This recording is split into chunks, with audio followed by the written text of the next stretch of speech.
On today's episode of the John Campea Show podcast, Tom Cruise has come out praising Oppenheimer and Barbie, the two films that are going to be his biggest competition against Mission Impossible Dead Reckoning. Also, DC is rebooting in 2025 with Superman Legacy, but with all the stench of failure on the DCU as it is now, is 2025 too soon to do that reboot? Also, Dune 2 dropped their full trailer today. Spoiler alert, it's fantastic. Also, on some kind of bummer news, The Boys Season 4 is officially having its release date delayed due to the writer's strike. That and a whole bunch more. The John Campea Show starts right now.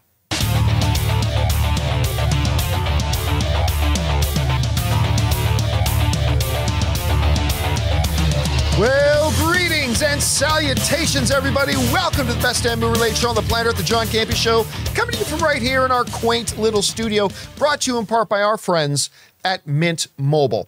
I'm, of course, your host, John Campea, and it is an awesome honor and privilege, as it is every day, to have you, our international friends, gather around. We talk about our favorite things in the world, movies and movie news, TV and streaming, and all sorts of good stuff. Not just giving you our opinions, but giving you information and context so you can form your own well-informed opinions, whether they're the same or completely different from ours. I'm joined in studio today by Ray Ora. Hey, game day. Game day. We're going to go see Indiana Jones this afternoon. Yeah. We got Jonathan Voico is here. I'm not choking. Sitting right side. It's Thursday, so Chris Carr makes her return. Hello, everyone. I too am seeing Indiana Jones. Nice. And most importantly, you guys are here. Thank you so much for being here and making this show part of your day. Here's how the show's going to go. We break it into a couple of parts. The first part, we talk about those topics that we just listed off.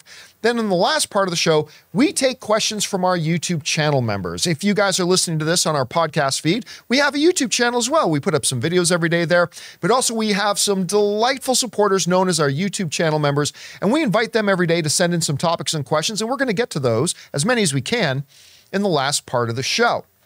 All right. With that all down, guys, let's dive into it here. We're going to start off with this. Earlier today on the YouTube channel, we put up a July movie preview and a couple of the big ones.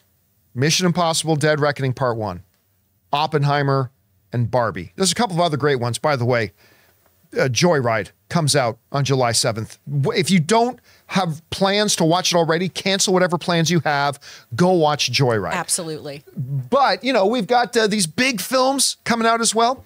And, you know, you think there'd be some competition, you know, maybe trying to do a little, what's this motion here? Stabbing in the back. We know what that motion is. Little stabby in the back. I haven't seen anyone do it that way. No, that's maybe why I'm not a very good assassin.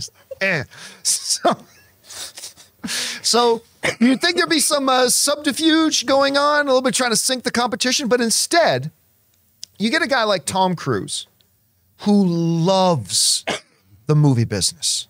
Tom Cruise loves the business, and he loves theaters, and he loves the theater-going experience.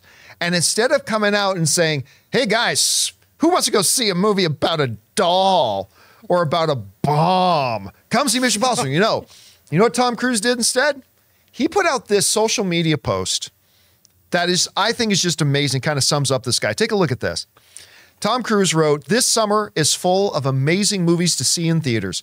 Congratulations, Harrison Ford, on 40 years of Indy and one of the most iconic characters in history. And I love a double feature.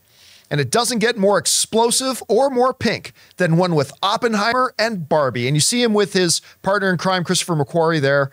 And you see him standing there in a Cinemark theater holding tickets after watching a double feature of Oppenheimer and holding his tickets and Barbie. And I will tell you what, I love this for a couple of reasons. One of the reasons I love it is because, again, to me, it's just great when one of the bigger, more high-profile stars recognizes the importance of the theatrical experience to the magic of movies, right? And Tom Cruise loves this, and he loves pushing it and promoting it and fighting for it, and I've always appreciated that about him. Now, don't get me wrong. I do think he's a few crackers short of full package sometimes on a few different things, but this is a part of him that I've always respected really, really, really deeply. He is passionate about the business, and he's passionate about the history and the fact that he sees himself and other major players as stewards of this great thing called the movies that has gone for generations and will go for generations more, and I've always loved that. But the second thing that I really love about a move like this is that to me it exhibits that Tom Cruise recognizes a fundamental truth that not everybody gets.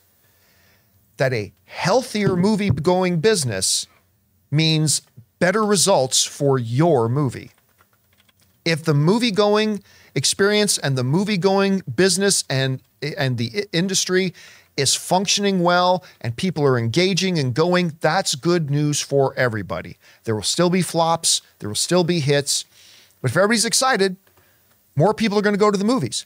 And I think by getting on Twitter and holding up a picture of himself holding movie tickets, I just saw Oppenheimer and I love it, and I just saw Barbie and I love it, doing that, you know what it's likened unto, Chris? This is what it is to me. I remember asking my dad once why all the car dealerships are all on the same freaking block. Because you grow like there's going to be a Ford dealership and a Toyota dealership and a Hyundai, whatever, like all the, why are they all right here? My dad explained to me when I was a kid, it's because when people want to go to buy a car, you want to be in the place where people are going to buy cars. That's where you want to go. Everybody goes there. You know, I lived in Burbank for a number of years. And right down by the AMC Burbank 16 is a million restaurants. All packed. And you think, well, why would you want to be in there with all that other competition? Because you want to be where everybody's going. That's when people feel like eating, they're going to go there. You want to be where the people are. Yeah, you want to be where the people are. And it's always packed. And Tom Cruise seems to have this philosophy of, you know what? We're going to have a healthy, robust offering of movies in theaters right now. We're going to be part of it. So let's elevate it. Let's elevate. Let me bring attention to those other movies that are playing. You know why? Because if they come out to the theaters and they see the big Mission Impossible poster, maybe they'll come back tomorrow. If they come out and go see that Barbie movie and they love it and they have a good time with it, hell, even before they see it, if people are excited about Barbie, they're going to see Tom Cruise posting about Barbie. And guess what's going to be in their heads?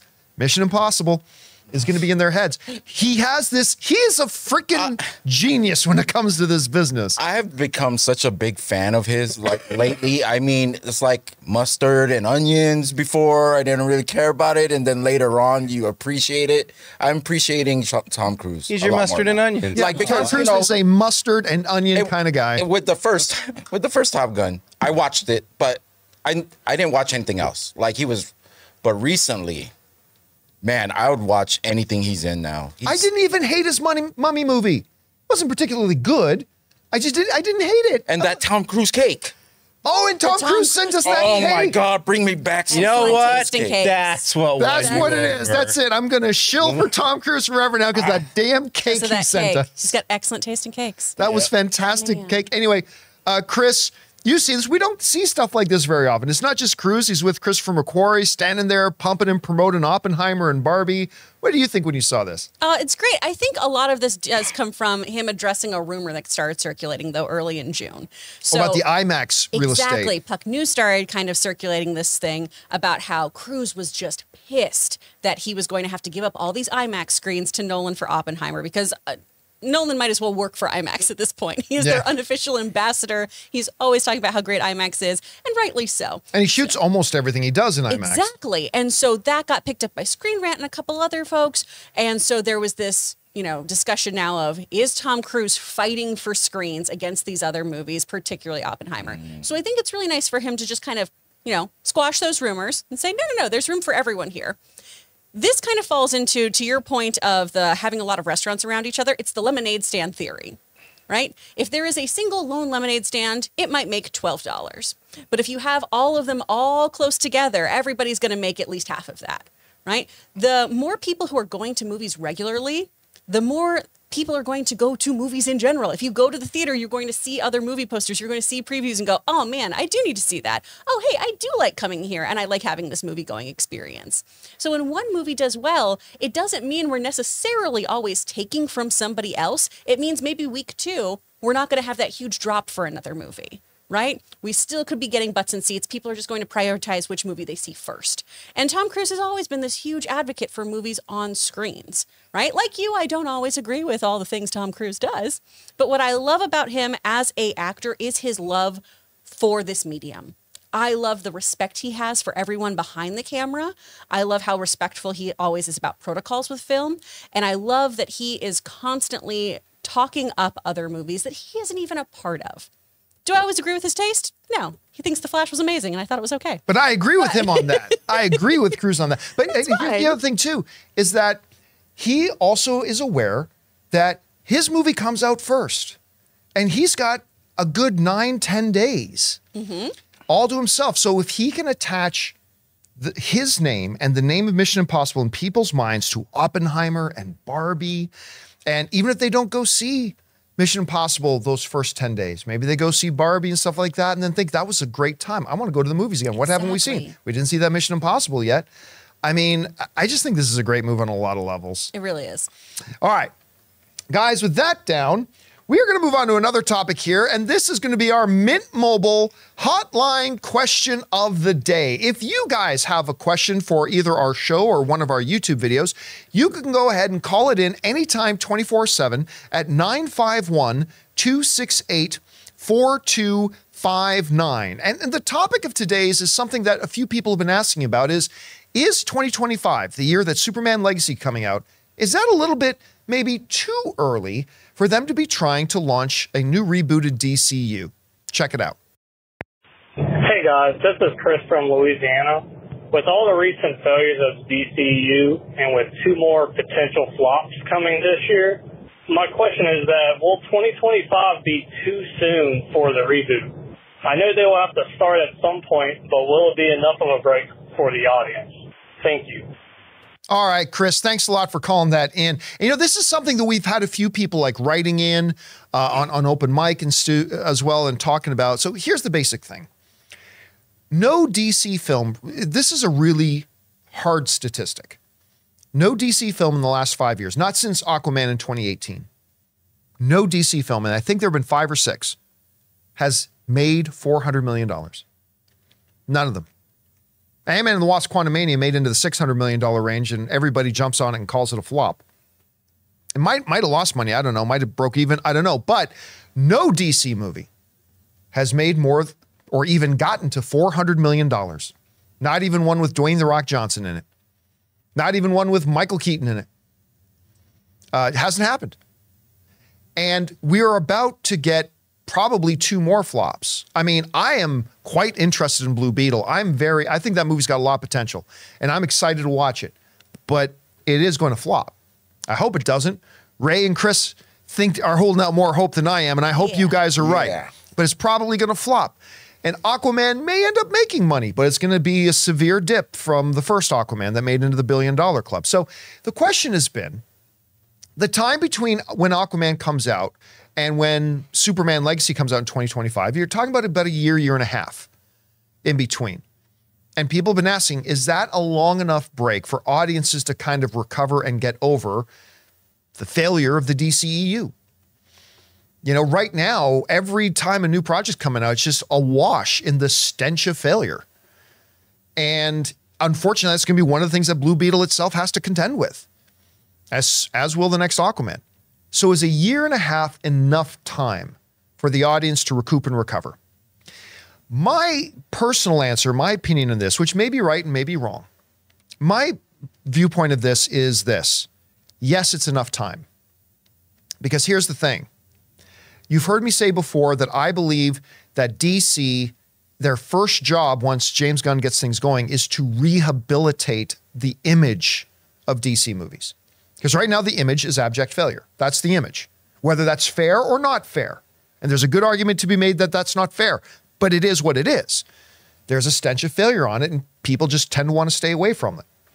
So the first job they have is to rehabilitate that image. And the only way, I believe, to rehabilitate that image is to get the next movie out. To get that first new movie out. Superman Legacy, and it better kick all sorts of ass. It better be great. Sorry, James, no undue pressure. I'm not trying to make it even more stressful on you, but you damn well better deliver one fucking insanely good movie. You really better do it because you need it badly. And that still won't be enough, I don't believe, for Superman Legacy to make a lot of money because it's step 1 of rehab. You break your leg, go to rehab, you ain't running sprints on day 1. You're getting better, you're getting stronger. And eventually you start running. And maybe if the new DCU starts putting out great film after great film after great film, maybe in 2 or 3 films, they're going to be making big hits. But the rehabilitation has to start first. And I don't believe time is going to rehabilitate anything. I really don't. We've seen movies that were stinkers and like something else, the next part of it came out 5 years later and that wasn't enough time. Time will not rehabilitate it. The movie will rehabilitate it. Winning cures everything. And you can't win when you're not on the floor. Sorry, I'm just throwing sports analogies out left, right, and center. I'm no writer with math going in front of her face. I'm just so is it too soon? I would argue no. I don't think it's too late, but I also don't think it's too soon. I think they got to get to work on rehabilitating, fixing this problem as soon as they can.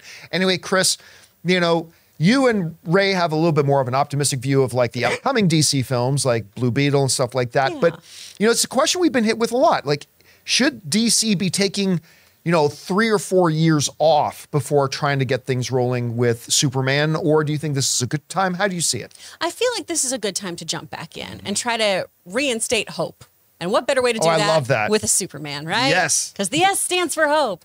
I do think Blue Beetle's going to do better than it's predicted just because it is interesting, different character that so many people don't know. We've talked too about how the family aspect is a refreshing look at it. We've talked about the demographics that should come out for this too, all that stuff. Aquaman 2, I don't have as much high hopes for. And I say that as somebody who loves Aquaman. I adore Aquaman. But I feel like because that's so intrinsically tied to the previous regime, that's not going to do particularly well. That being said, jumping in with Superman with this heavily tested pair, right? Cornsweet and Brosnahan went through the ringer earning these roles. They were tested and repaired with different actors over and over again. So we know that James Gunn really believes in his Superman and in his Lois.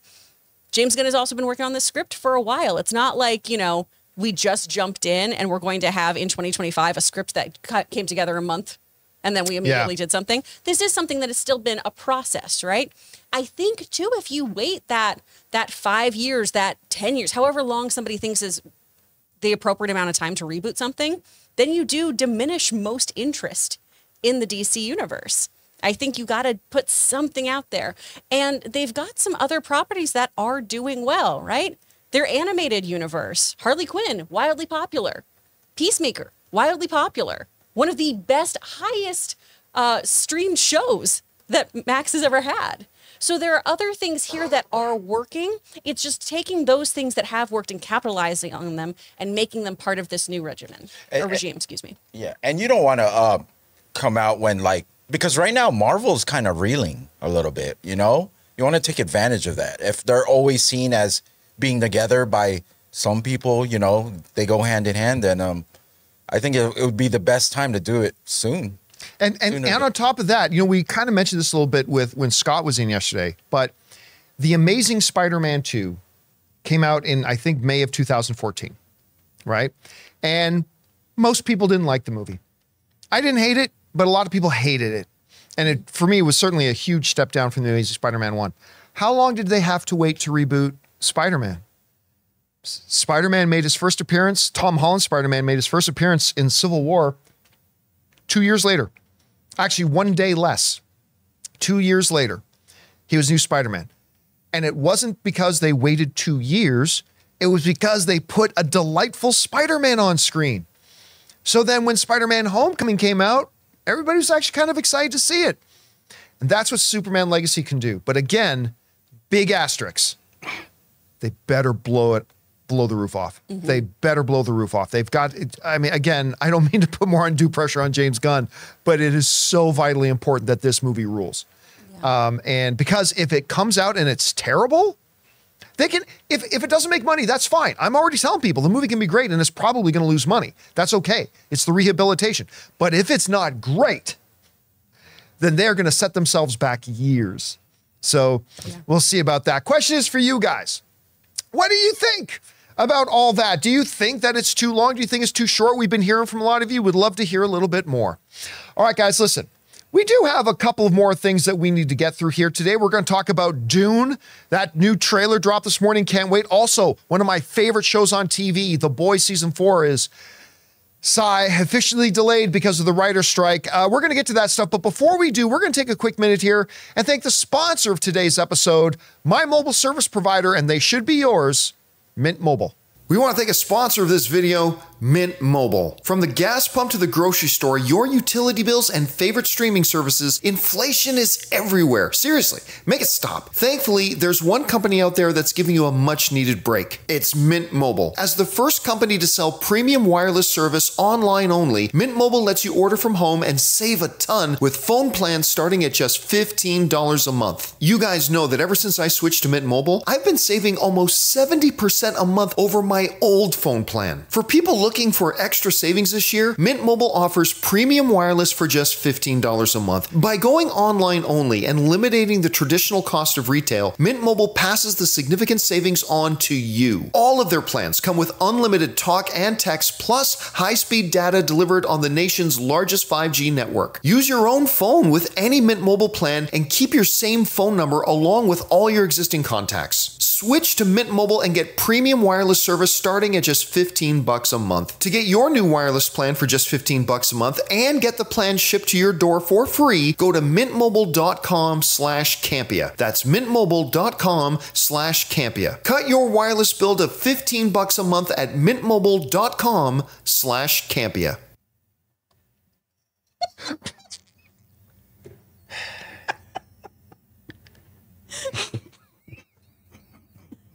Do you want Ray to make you one of those? I gave him the countdown, guys, and everything. I do not want one of those.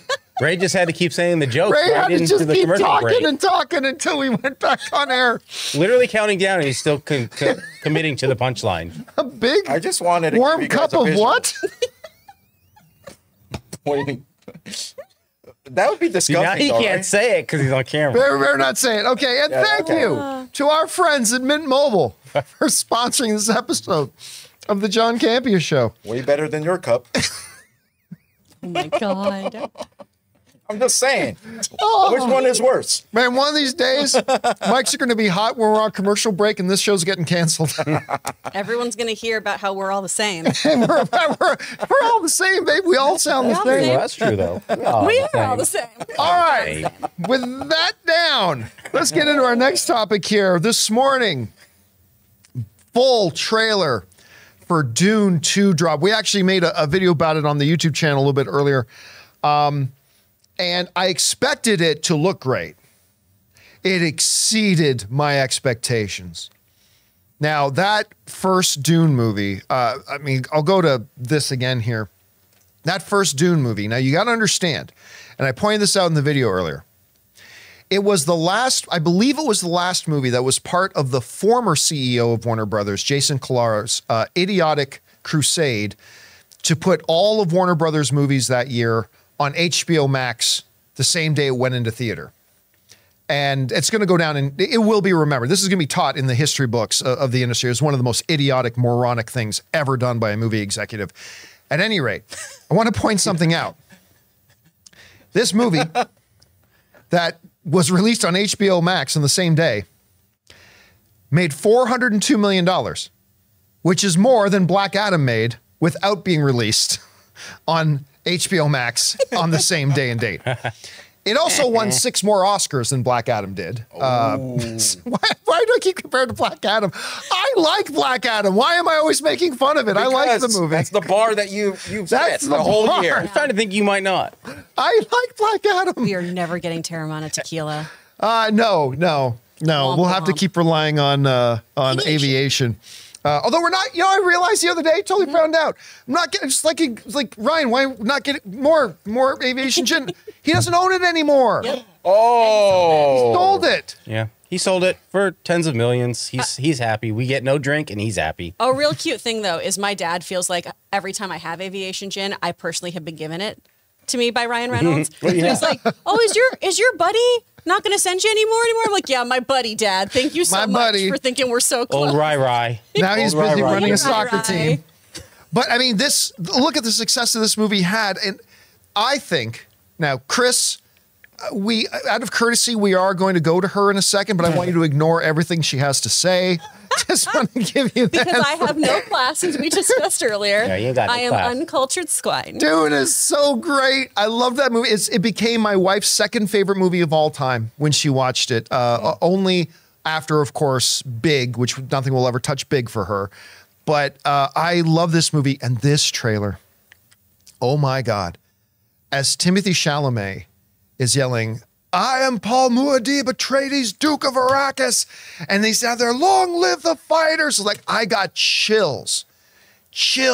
And when Javier Bardem says, "It doesn't matter what you believe, I believe. I'm like, oh my God, this is going to be so good. And then Christopher Walken comes on screen. Good, I have all these things queued up for you. You know that feeling? You're right on the ball there today, Jonathan. No. But in that same way, when the dude from Game of Thrones kills John Wick's puppy, and you feel that bloodlust, like, oh, this sucker got to die. Yeah. When the Emperor of the Universe, Christopher Walken, is talking to Paul Atreides, says, "Your father was a weak man." Like, oh, you son of a bitch. Oh, I'm going to guess that's not going to go unanswered, sir.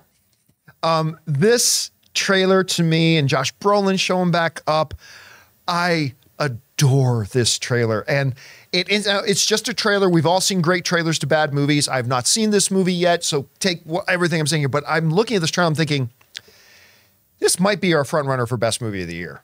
And now we've got movies like Oppenheimer coming out. We got Killers of the Flower Moon. Right now, the lead horse is Spider-Man Across the Spider-Verse. To me, that's still the best movie of the year. But man, it's going to have a run for its money with the Sands of Arrakis getting up your butt. This looks so good. I cannot wait. Chris, you love sand. It gets everywhere. What do you think about this trailer for Dune? Nightlife. I do hate the nightlife. I don't like the boogie. This trailer is amazing. And I say that, look, internet, I know, we've gone down this road where I said that Dune 1 was boring Tremors. I know, those were words that came out of my human mouth, and I stand by them. I so disagree with you, but I love your analogy. It's boring totally Tremors. Boring Tremors. A big gap in my kind of nerd upbringing has been I haven't read the Dune books. So, Logan loves the Dune movie and was talking about, for me, it was, it's how people complain to you about the pacing in the Lord of the Rings show. And you talk about how, well, Tolkien writes in this way. Dune for me is like that, Chris, where the pacing here makes sense to me. I can follow this. I'm really, captivated by the world building. I think this is great. And I was like, yeah, okay, whatever. This trailer looks freaking amazing. And this is also why, and I think all of us here will agree on this point at least. Will we? That if these movies had been released back to back, if he had gotten to film everything all in one go and had a bit more of the action and everything either closer to that original film or thrown into it, I think that would have been a better move. Feel like that's a fair thing to say? I don't know.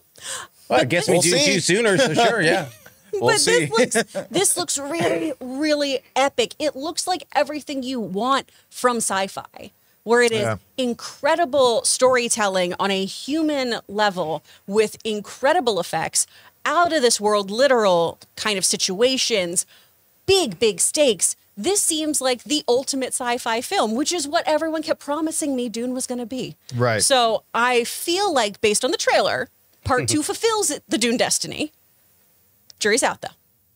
That one shot, too, when you see the two opposing armies rushing towards each other in the desert. Oh, my gosh, yeah. And the fight with Austin Butler in here, I mean, all of it looks killer. Yep. And look, here's the thing, too. I can't remember if they made this public or not, if it was only something they showed us at CinemaCon, but there's a clip where he dies. Spoiler alert. Where he dies. But where the Fremen are out, Paul Atreides is out with the Fremen, and I guess it's a rite of passage. He's going to do his first worm ride. And I know that sounds like some kind of deviant language, but no, euphemism. He's going to do some kind of euphemism. No, he's doing his first worm ride. And he puts in the hammer thing, right? The hammer thing in the sand.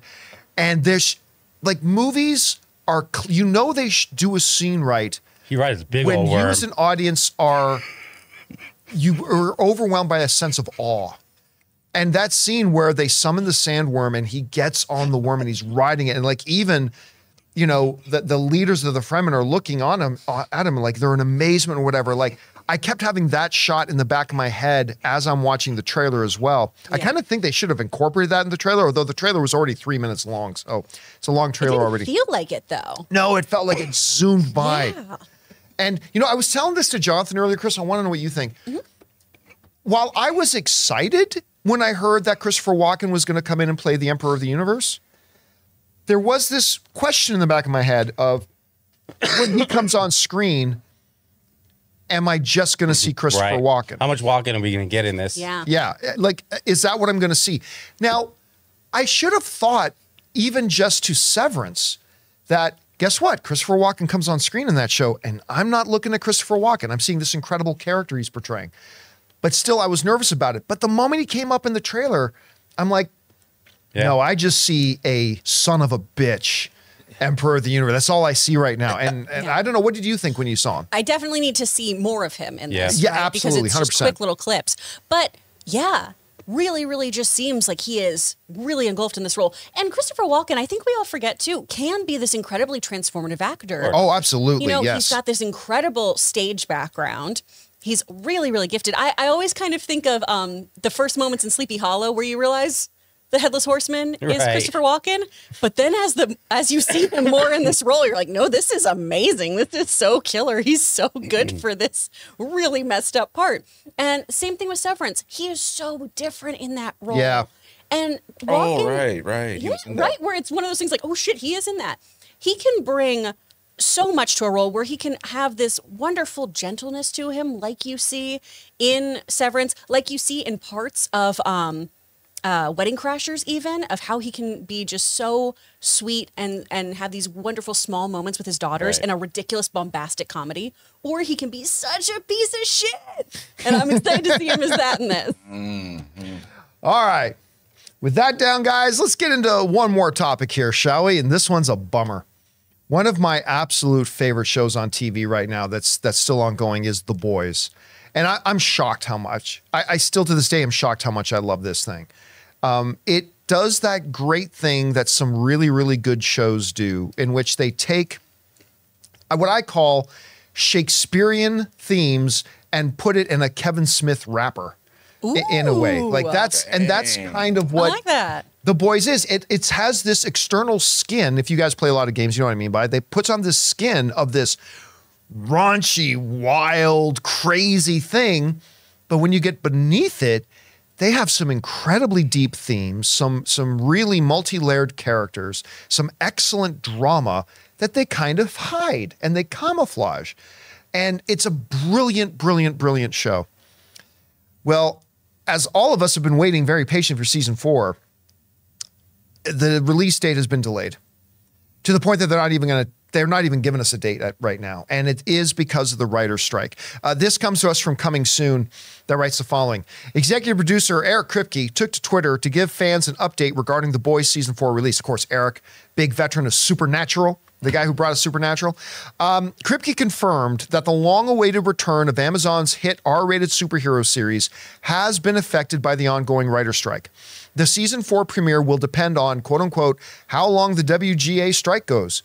And, as the showrunner urges fans to tell studios to make a fair deal with the writers. In addition, when a fan asked, how does the strike affect The Boys season 4 because they've already wrapped production, Kripke revealed that there's still a good amount of dialogue that they write in post that the actors come back to record, called ADR, to help bridge story gaps or clarify a plot point. He stressed that writing is a must at every stage of the process. So saying, even though, yeah, we've shot it, but we've still got ADR to do, which Chris, you have done a bunch of. Yes.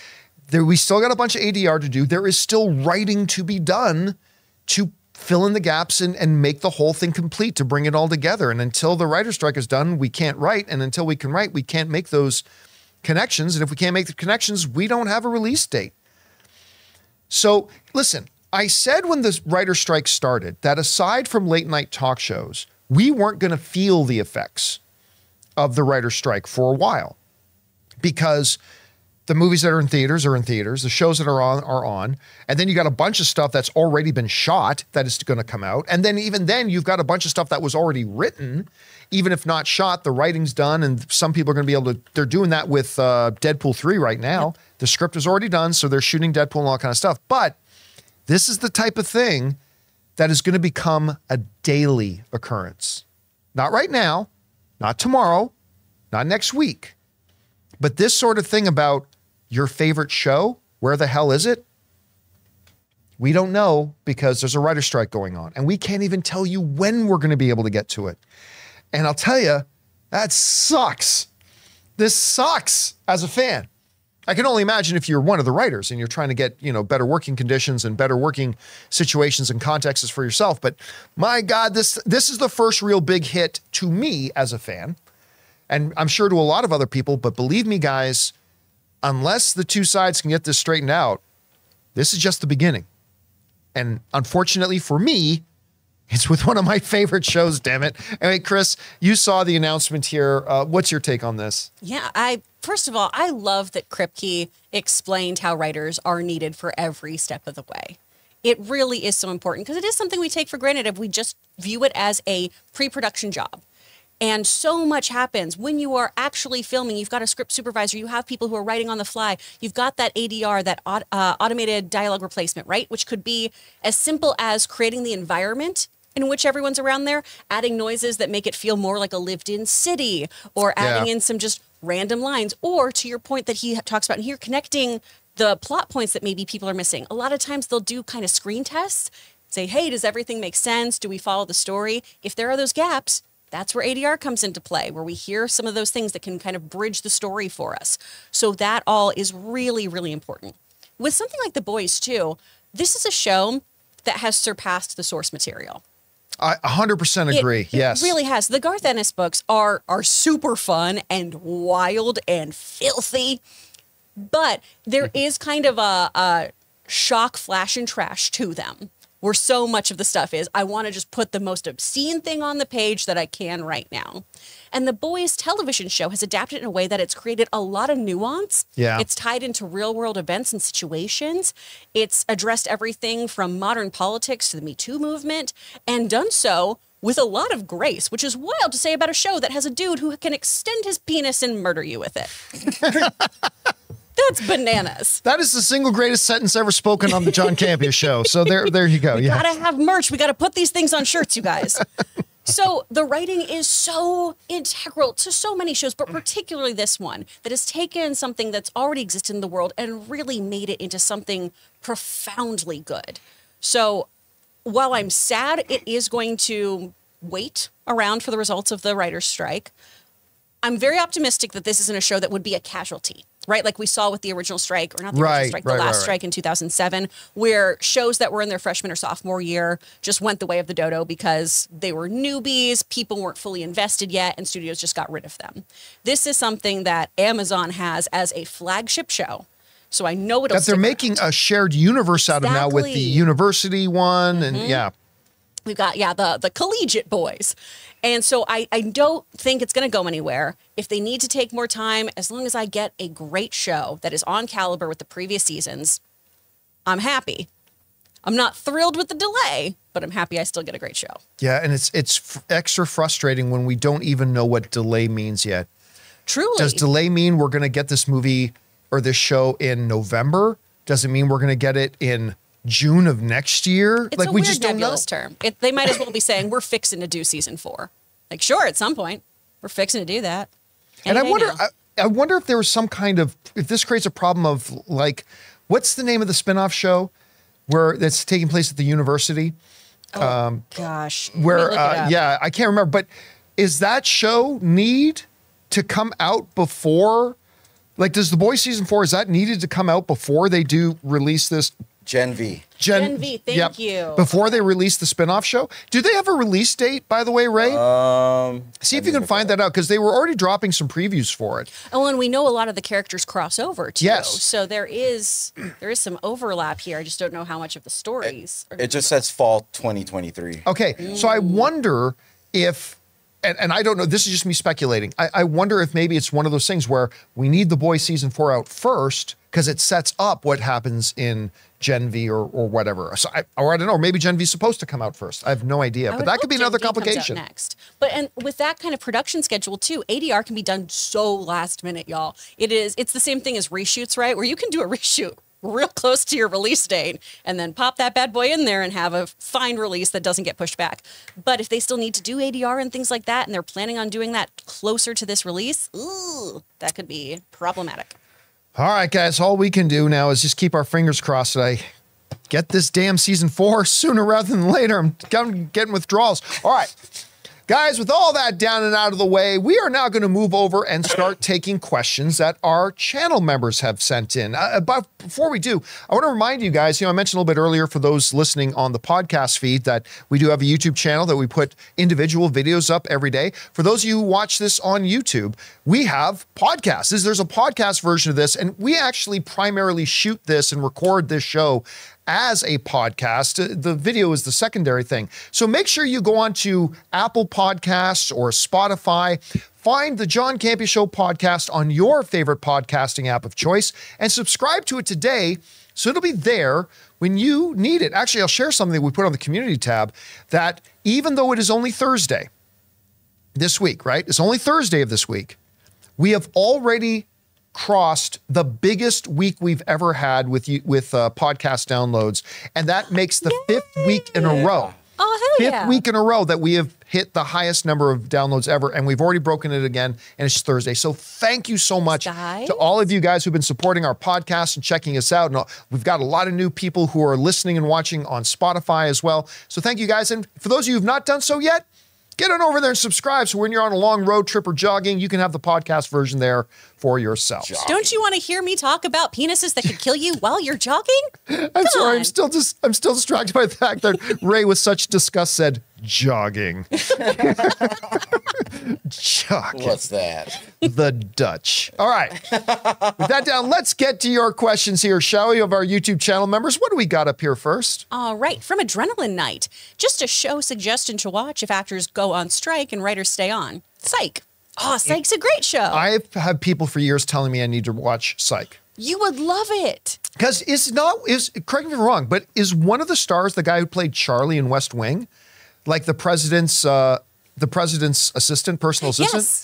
Yes. Yeah, I've never seen him in anything else. Everybody says, oh, it's the guy from West Wing. You got to check it out. He plays Gus, and he's hilarious on it. But you know what I got to do first? I first got to rewatch Warrior Season 1 and 2 because Warrior Season 3 is finally here. I haven't watched any of that. Oh, my best. It is easily, I don't think you're going to find many people that will argue this. It is the best martial arts show ever in history. Ooh, number one. Okay. But it's also Game of Thrones in style. It's set around the time of the Great Chinese immigration as they were coming over to an industrializing San Francisco. And it's fantastic, even without the martial arts, which are the best that's ever been on TV. It is a brilliant show. Ooh. But it was hidden away on, what was the network it was on? Was it Stars or Warrior? I believe it was Epic. Or was it Epic? Epic? Yeah, it might have been on Epic, but now it's on HBO Max. Now it's on Max. Or sorry, I'm still going to say HBO, so go fuck yourself. I'm still going to say HBO Max. Damn. It's on. Damn. But now you can go and see it there, and I'm going to get I need a new caught up show again. because I just finished Skull Island, which you would like, Ray. It's fun. Skull Island? Yeah, there's Is that a reality Netflix show? No, Netflix animated series from the same people who did Castlevania about King Kong's Island. Wait a minute, did that finally no did that come way. out? Yeah. I didn't even know it came out. What? Netflix That's is how really- bad I Netflix know. is at this. I was scrolling around and went, oh shit. But yes, It's fun. Warrior. Okay. Start with episode 1. There's only 2 seasons so far. We've been waiting like 3+ years for this new season. Damn. And I cannot wait. All right, sorry. But Went Psych off is on a great. tangent there. What's next? From the movie dimension, what would you say is your favorite movie from your birth year? Mine is 1987, The Lost Boys. I'm 1979, so I'll either go Rocky 2 or Alien. I'm also 1987, but I don't know what movies came out that year. Yeah, I'm going I to was look a up right fetus. now. What were some of the biggest year? And I can't even find it. What? Inner Space was 87. That was fun. Oh, that's a Adventures in great movie. Babysitting. Oh, Adventures in Babysitting then. Full Metal Jacket. Elizabeth What? Shue, come 87. on. She's great. Jaws the Revenge. Come on, baby. Ooh. Elizabeth at you. Shue is not. Oh, well, okay. Well, this is easy. Superman 4, The Quest for Peace. This makes No. it super easy. Yeah. The Godfather came out the year I was born. Oh, okay, there you go. So, I mean, you don't even have to look any further. I mean, there it is. Yeah. The Godfather was clearly the best Lobotomy movie came out in that came out 87 the year I was I- born. So that's mine that. is Airplane or The Breakfast Club or Raging Bull. Ooh. Wait a minute. Raging Bull and The Breakfast Club came out in the same year? Can't be. 1980. No, Really? Breakfast Club came out in 84 or 80. Oh, well, Google 85. is really kicking Damn it, Google. Google. Get your shit I don't together. trust you. Okay, no. Forget Breakfast about Club is me. 85. Yeah, 85. Okay. All right. What's next? All right. From Rihanna. To celebrate Disney 100, a lot of Disney classics are returning to theaters. Toy Story will be in theaters on July 21st, the same day as Barbie and Oppenheimer. Triple feature, anyone? Ooh, I would love to see Toy Story on the big screen again. Ooh. That animation is dated though. It totally is. I remember I rewatched a bit of Toy Story about 4 or 5 years ago. I remember thinking, oh yeah, because at the time, you see it at the time and you're thinking, I still remember I was in Welland, Ontario with my buddy Jeff LaValle. And we went to go see this Toy Story movie at the Seaway Mall in Welland and watch it thinking, animation can never be better than this, right? Made it a law. And now we look back at it, it's like, wow, that's looking a little dated. But you got to remember, it was the most advanced thing in 3D animation like ever at the time. But the movie is still great, even if the visuals are, a little questionable by today's standards. Do we get Barbie in the second Toy Story or the third? When does she show up? Was she not in the first one? She's not in the first one. I don't think so. I want to say Maybe she was in the second. I'm going to say the second one then. In the third. Yeah. They Because that'd continue- be great if you had, Barbie there and Oh, you could see Barbie. it absolutely was a second. You know why? Because at the end, as the credits are rolling, you have Barbie going, bye-bye, bye-bye, bye-bye. Like saying goodbye to everybody. That is Jodie Benson, the original Okay. Ariel. Really? See, learn all this stuff all the time. That's amazing. All right, what's next? From King Daddy Goat. Hey guys, hope all is well everywhere. Hope all is well, everyone, today. Just watched Run Rabbit Run on Netflix, starring Succession's Sarah Snook, and wow, what a warped story, LOL. I recommend you all check it out. It's nice to see her in a different role and play it so well. I only saw the poster for this. I have no idea what this is about. Okay, again, no surprise. It's a Netflix thing. I've never even heard of it. It's because Netflix is horrible at this. I've never seen her in anything other than Succession. Same. I know she's been doing a Broadway show lately. Oh, that's cool. Yeah, but I've never seen her in anything other than Succession. So I'm actually quite anxious to see her outside of that and see what she's capable of outside of that particular character. All right, what's next? From Dildar, when the Fantastic Four comes out, they really need to have another villain to face if you count Corman's movie.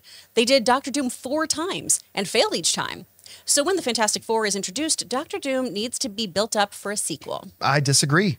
You don't need to build up Doctor Doom. Star Wars didn't need to build up Darth Vader. Die Hard didn't need to build up Hans Gruber. They don't need, you just need to do it right. You just need to do it right. Christopher Nolan's The Dark Knight didn't need to build up Joker. You just need to do it right.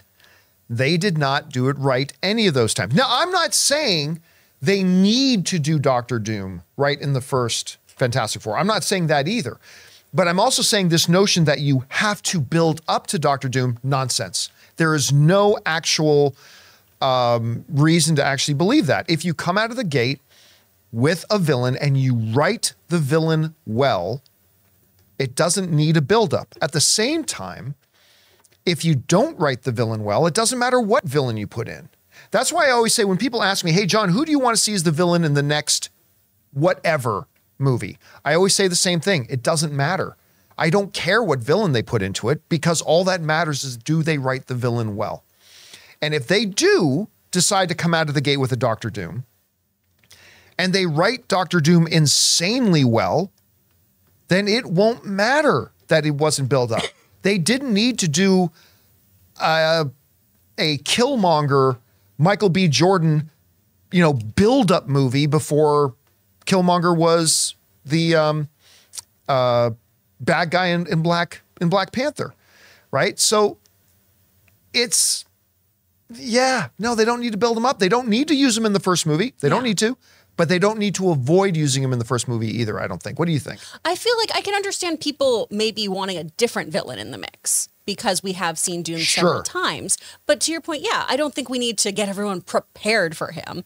It would have been cool if we had little, from those UN moments, some moments of his government, being present there for all the discussions with Wakanda and everything. That would have been really interesting. But you can have him in there whenever you want. You could introduce him in the first movie if you want to as a tertiary character, doing all the political stuff. But I think having a kind of crescendo to Doom isn't necessary. I think some people might just want to see somebody else in the mix. I don't know who you would do, though, instead of Doom. You know what I would prefer? What? I would prefer finally a serialized villain where the villain doesn't have to be the villain for one movie. Yeah. Like Doom can become the adversary and villain across multiple Fantastic Four movies and not just have, you know, the villain of the week approach, right? So I don't know. We'll see. All right. What's next? From Amin, are you ready to see Dune 2 make all the money? Trailer was magnificent. Fire emojis, fire emojis, fire emojis. That trailer was so damn good. And listen, the very fact that that movie, while being released on HBO Max on the same day, made $402 million. And present company notwithstanding, most people seem to love it. Again, all film is subjective. It's not going to work for everybody. All film is subjective, but you're wrong, Chris. You know, but Chris is always wrong. Always. Always in there. Always. I don't know. Somebody was pretty fucking right about the Flash. I just want to say, oh, shed that in there. That was really good. But I honestly don't know if Dune's going to be $1 billion film, a $700 million film, a $500 million. I just don't know. But if that movie, which got a lot of high reviews and high ratings and audiences seem to like it, and that movie, while being released day and date on a streaming service, can make $400 million at the box office, what happens when it's released theatrically exclusive? And it has that movie building up to it after winning 6 Academy Awards. I don't know. Oh, it's going to make buckets of money. And regardless of how I feel about the actual narrative of the film, you cannot deny that it deserved all those Oscars. It is stunning. It is a visual masterpiece. Just for me, the narrative route moved a little slowly. And that's why I was like, I don't know if it's that great. That's the beautiful thing about films. They hit us all in different ways. All right, what's next? From Aaron. Studios released blockbuster movies in August. Anyone of the big June or July movies could have had a whole month to themselves. I know Guardians 1 came out in August, but not much else. You know, they do decades of these studies, and they look at the patterns, the movie-going patterns of audiences and blah, blah, and they remember, it's not like there's no rhyme or reason why they just, you know, put up 12 months on a dartboard, put on a blindfold, threw a dart and say, there, it's going to be released that month. It's not that I think they're avoiding August. I think they're just looking and saying June is the good month for us, July is the good month for us. We know what they're avoiding. We know it. What's coming out? Oh my God. We know it. Yeah. Move That's out right. the way. They're all trying to avoid Teenage Mutant Ninja Turtles. Move out the way. It's gonna dominate. Ray got so excited yesterday when Scott Mance was in here, and after we finished recording the show, Ray said, Scott, have you seen Teenage Mutant Ninja Turtles yet? And Scott was like, it's great. So Ray got so excited. He got so excited. But that's right. Like Tom Cruise, he doesn't want to go against that animated turtle. No. You know? Nobody Barbie? does. No one does. You know? Margot Robbie doesn't want none of that. Doesn't want a piece of that. Christopher Nolan doesn't want a piece of that. Got to keep out of the way. You know, and me and Ann, we're searching for these toys right now. I got a couple of them. We're on a mission to get the rest. Okay. So last night, Ann and I there's this great shopping center that's just a cool place to hang out to. It's called the Irvine Spectrum Center. Fabulous, fabulous place. And they got some great collectible stores and all that kind of stuff as well. And Ann wanted to stop in a couple of the shops looking for Teenage Mutant Ninja Turtle stuff, specifically from the new movie. And everywhere we looked, everything was sold out until we went into this shop where I actually bought my my Deadpool figure here. And what you see? Come on. And Ann said, John, come look at these. These about the same size, maybe a little bit bigger than my Deadpool, Bebop and Rocksteady. And they were beautiful, beautiful. But Ann is a little, how do I say, vertically challenged. Yeah, Ann's shorter. She's on the shorter side. She's fun-sized. So she could not see the price tag. So she's like, hey, John, yes, baby. How much does that cost? Like, I'm hoping, like, I'm guessing about $200. And I'm like, what? Baby, it's $650. She's like, okay, That's a little more than I wanted to spend. A little more. But it's like 3 Bebop times, and Rocksteady. And I'm like, she goes, maybe. I said, no, baby. That's $650 each for Bebop. And so that'll be $1,300. And she goes, No. she wanted to get it for you. I hate that. But it was like $1,300. Bebop and Rocksteady are the ones you mentioned because the only one I'm missing from you in Mayhem is Rocksteady, the one who's John Cena voices. Now, by the way, it wasn't the Bebop and Rocksteady from the Mutant Mayhem Yeah, one, but that one looks they cool. The look Mutant Mayhem so one good. looks- They look so good. I want $1,300 though. All right, what's the one next? I want is $10. So Perfect. From Red One Real Talk, I'm feeling cautiously optimistic about Secret Invasion. The first 2 episodes are showing me the story I wanted after Endgame and Civil War. How does a world heal after being fractured by that kind of destruction and infighting? Definitely enjoying this take more than Falcon and Winter Soldier, and praying it sticks the landing. Listen, I'm gonna tell you what. I'm trying not to get too excited because I think I have thought the first episode of every one of the Disney Plus shows has been great. And a number of them end up disappointing me, even though I really like the first episode. So I've been trying not to let myself get too excited about it. But now having seen 2 episodes, now remember, I read the script last year and I really like the script, but sometimes whether it translates well, sometimes it doesn't.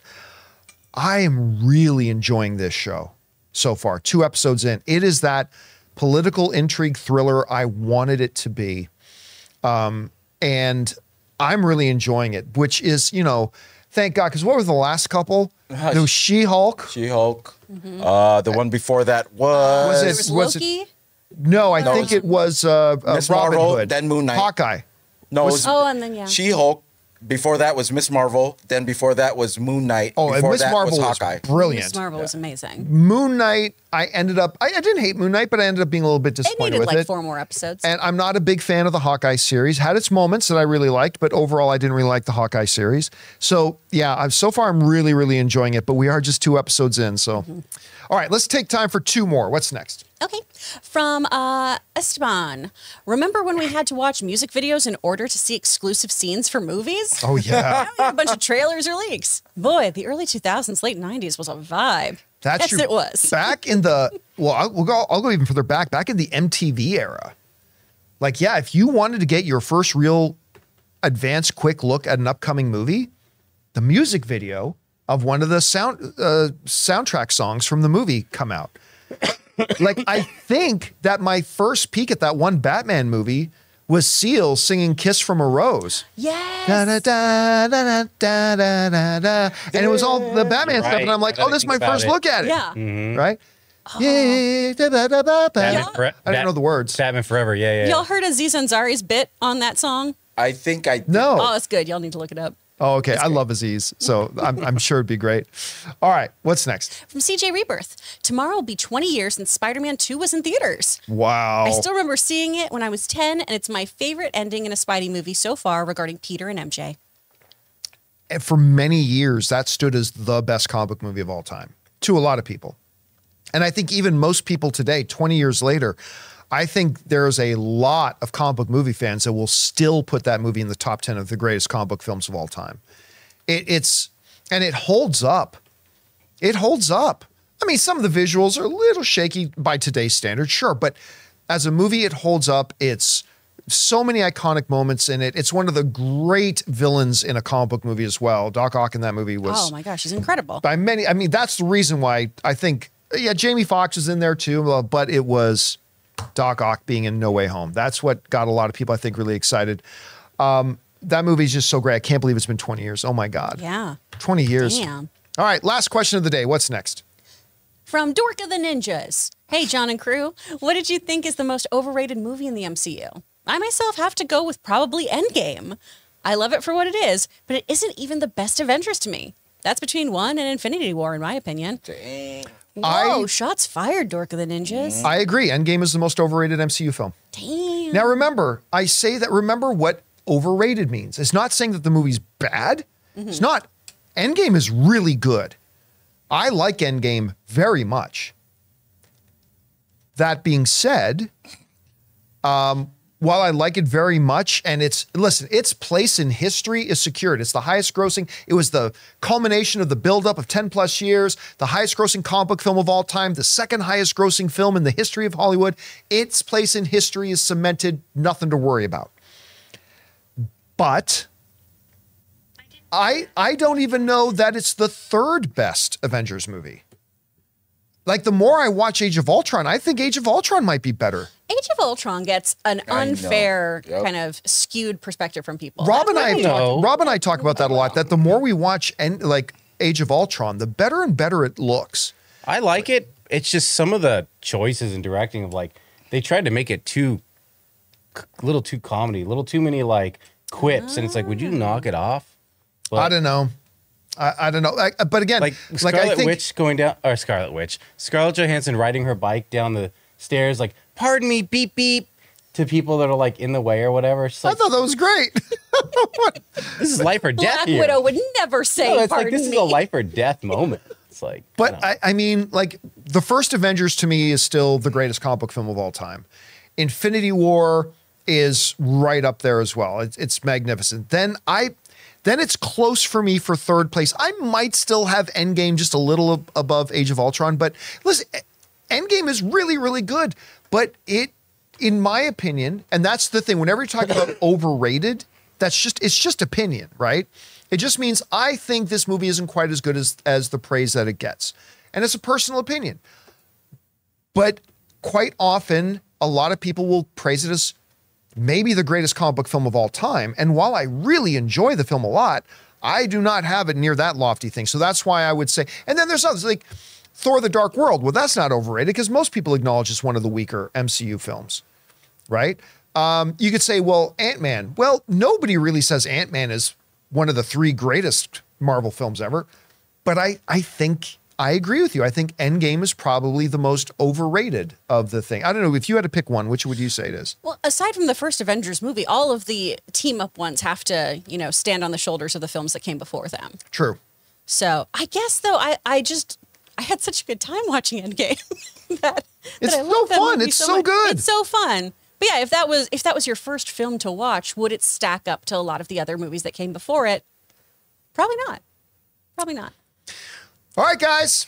And that'll do it for today's installment of the John Campea Show podcast. Thank you so much for being here and making this little show part of your day. Big special thank you to our YouTube channel members for sending in those topics. Number 1, you gave us great fun things to talk about. But number 2, by being channel members, you support everything we do here. And thank you guys so very much for that support. A little bit of an announcement to let you guys know normally, every day around 3:30 p.m. Pacific Standard Time, we do open mic. However, at that time, Ray and I are going to be sitting in a movie theater watching Indiana Jones and the Dial of Destiny. So there will not be an open mic show today, but don't worry, open mic will return again tomorrow, as will the John Campea Show. So make sure you guys come on back and join us then. I want to thank the people in the room with me, Ray Ora. Yeah. Jonathan Voico. see ya. Chris Carr. Bye. My name's John Campea, and until next time, my friends, bye-bye.